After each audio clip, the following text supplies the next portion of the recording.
बदलापूरमध्ये घडलेली घटना ही अतिशय संतापजनक आणि दुर्दैवी अशी घटना आहे। या घटनेचे पडसाद आपण पाहतोय आज पालकांमध्ये उमटताना दिसतात। राज्य महिला आयोगाला ज्यावेळेस याची माहिती समजली तेव्हा तातडीने आम्ही यामध्ये सुमोटो दाखल केलेला आहे। आरोपीला अटक करण्यात आलेली आहे।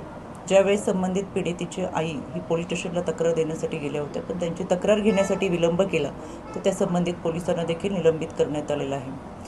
यामध्ये राज्याचे शिक्षण मंत्री यांनी देखील माहिती दिलेली आहे की ज्या कंत्राटदारांनी कर्मचारी पुरवण्याचं काम केलं ते शाळा व्यवस्थापक असतील, त्याचबरोबर शाळा समिती असतील, यांच्यावर देखील कारवाई करण्याच्या सूचना दिल्यात। राज्याचे गृहमंत्री आदरणीय देवेंद्रजी फडणवीस साहेब यांनी हा सगळा तपास पारदर्शकपणे पार पडावा यासाठी खरं तर फास्ट ट्रॅक कोर्टाच्या प्रोसेसच्या माध्यमातून आणि SITची समिती गठीत करत तातडीने व्हावा यासाठी देखील सूचना दिलेल्या आहेत। यामध्ये राज्य महिला आयोगाच्या वतीनं ज्यावेळेस आम्हाला माहिती समजली त्यावेळेस आम्ही तातडीने सुमोटो दाखल केलं आणि यामध्ये तपास अधिकारी आहे त्यांच्याशी संपर्क साधत आरोपीला अटक करण्यासाठीचं खरं तर आमचा पाठपुरावा होता। यामध्ये आरोपीला अटक करण्यात आलेली आहे।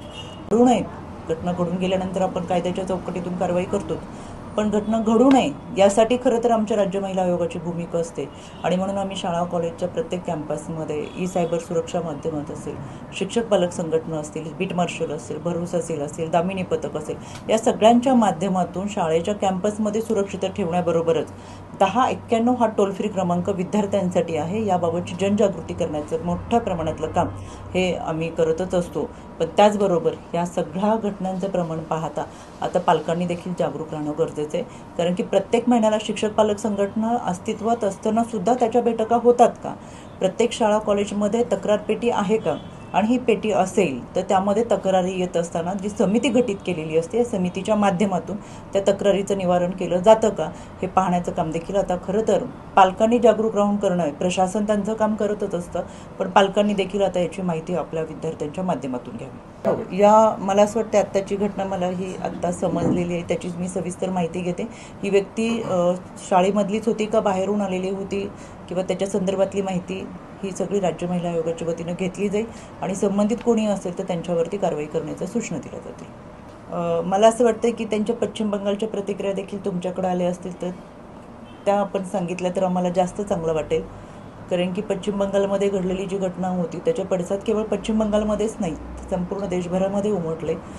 मेडिकल असोसिएशनच्या वतीनं संपूर्ण देशभरामध्ये बंद पुकारत असताना मोठ्या प्रमाणात त्याचं आंदोलन निर्देश करण्यात आले, निषेध व्यक्त करण्यात आला आणि हा निषेध व्यक्त करत असताना त्याला प्रत्येक राज्यातून पाठिंबा देत आरोपीवरती कारवाई झाली पाहिजे, कठोर शिक्षा झाली पाहिजे आणि माणसांच्या कल्पामध्ये असलेल्या अश्लीलतांचं श्वापदांचा नायनाट केला पाहिजे। हे पडसाद उमटत गेले तर त्यावेळेस सुप्रियाताईंची भूमिका काय होती हे तुम्हाला सगळ्यांना चांगलं माहीत असेल, त्याचा व्हिडिओसुद्धा माझ्याकडे। पश्चिम बंगालमधल्या घटनेबाबतची वेगळी प्रतिक्रिया आणि महाराष्ट्रात घडलेल्या घटनेची वेगळी प्रतिक्रिया।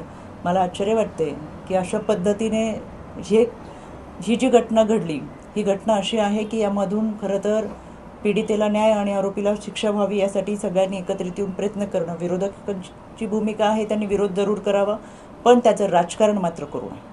समाजामध्ये तेढ निर्माण होतील, संताप निर्माण होईल, दुफळी निर्माण होईल अशा पद्धतीची वक्तव्ये कृपया विरोधकांनी यामध्ये करू नये। निवडणूक आल्या की राजकारण सुरू होतंच, त्यावेळेस जरूर राजकारण करावं।